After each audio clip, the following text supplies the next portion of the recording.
गाय के गोबर अंगना लिपाई रघुनंदन हरि।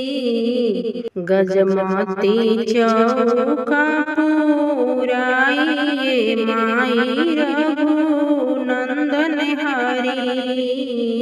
गजमती चौका पुराई माई रघुनंदन हरि। अछत चंदन फूला थार सजायो रघुनंदन हरि। अछत चंदन फूला थार सजायो रघुनंदन हरि। मानिक दिया राजा रायो सुनो शिव शंकर हरि। मानिक दिया राजा रायो सुनो रघुनंदन हरि।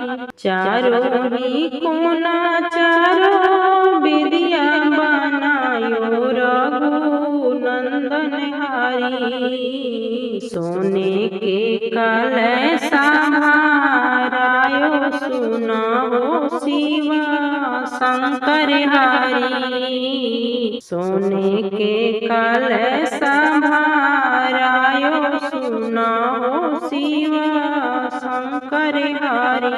ताहि चौके बैठिले बाबाजी के पोता रघुनंदन हरि। ताहि चौके बैठिले पिताजी के बाबू रघुनंदन हरि। मोतिया नजूरी भरायो सुनो रघुनंदन हरि। ताहि चौके बैठिले चाचा जी के बरुआ रघुनंदन हरि। ताहि चौके बैठिले बड़े पापा दुलरुआ रघुनंदन हरि। मोतिया नजूरी भरायो सुनो शिव शंकर हरि।